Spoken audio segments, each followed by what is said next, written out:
Welcome back to my channel. जय श्री कृष्णा। जब पांडव द्रौपदी के साथ हिमालय की चढ़ाई करने लगे कि अब इसी रास्ते स्वर्ग तक पहुंचना है, तो रास्ते में उनकी मृत्यु होती गई।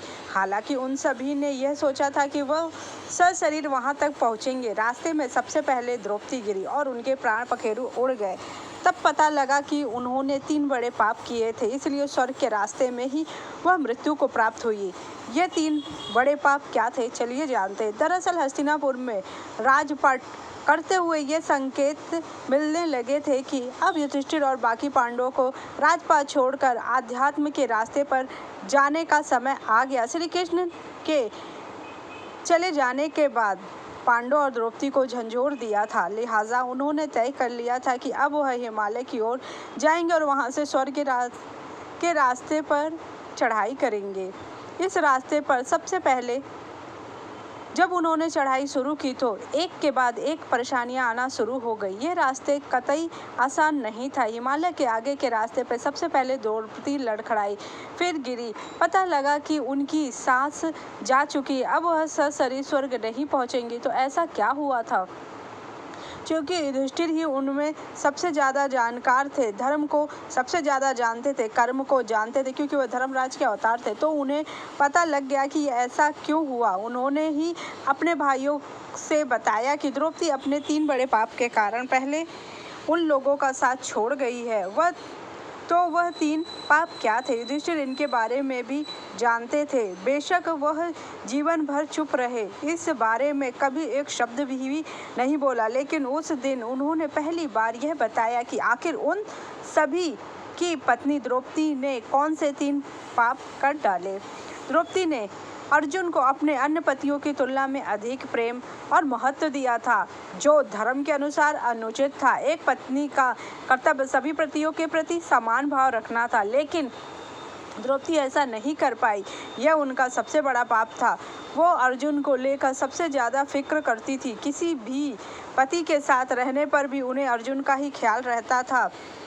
जब अर्जुन ने दूसरी शादी की तो द्रौपदी सबसे ज़्यादा विचलित हुई और नाराज हुई। ऐसा उन्होंने किसी और पांडव की शादी पर नहीं किया।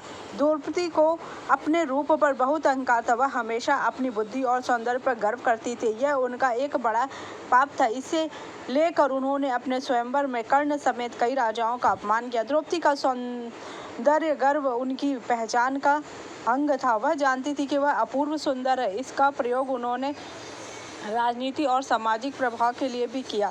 हालांकि महाभारत सीख देता है कि शारीरिक या बौद्धिक गुणों पर अत्यधिक गर्व मोक्ष के मार्ग में रुकावट बन सकता। उनका अहंकार भी इसी का एक प्रतीक है।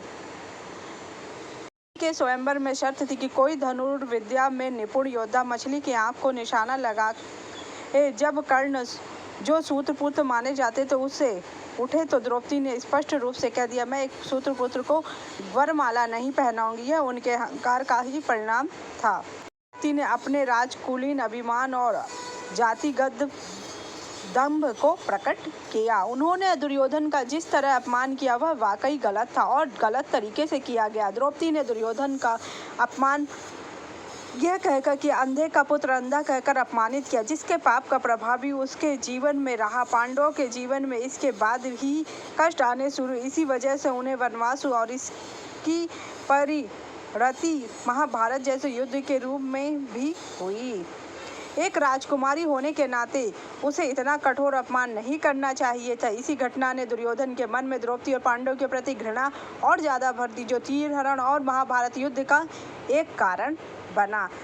क्या द्रौपदी के पाप बहुत ज़्यादा थे? द्रौपदी पाप दोष अन्य पांडवों की तुलना में अधिक थे, लेकिन उसकी मृत्यु सबसे पहले इसलिए हुई क्योंकि उसने आस्तिक, पक्षपात और कुछ अहंकार जैसे दोष मौजूद थे, जो मोक्ष प्राप्ति में बाधक थे। हालांकि यह नहीं कहा जा सकता कि उसके पाप बहुत ज़्यादा थे। इसके बाद रास्ते में सहदेव गिरे। तब भीम ने युधिष्ठिर से पूछा, माद्री पुत्र सहदेव के अंदर तो ना किसी तरह का घमंड था, ना उसने कभी कुछ दिखावा किया, तो पहले क्यों गिरा? उसने कहा कि वह सोचने में उनसे बुद्धिमान और कोई नहीं है। फिर नकुल गिरे, उनसे ज़्यादा, फिर जवाब दिया कि उनसे ज़्यादा रूपवान गिरे। अर्जुन को अपने गांडीव होने पर अभिमान था। भीम फिर गिरे। भीम ने कहा, तब उन्होंने कहा मैंने क्या किया? तो उन्होंने कहा तुम हमेशा सबसे छुप के ही खाना खाते थे। अब भीम, उसके बाद बच गए युधिष्ठिर और एक कुत्ता। इंद्र वहां स्वर्ग से रथ लेकर पहुंचे। युधिष्ठिर बोले, तुम मेरे रथ पर सवार हो जाओ। इंद्र से ससरी स्वर्ग चलो। तब युधिष्ठिर ने कहा, इंद्र, मेरे साथ भाई और पत्नी मरकर यहाँ पड़े हैं, मैं उनको छोड़कर कैसे जा सकता। तब इंद्र ने कहा कि यह लोग स्वर्ग पहुंच चुके हैं। तब युधिष्ठिर ने लिए स्वीकार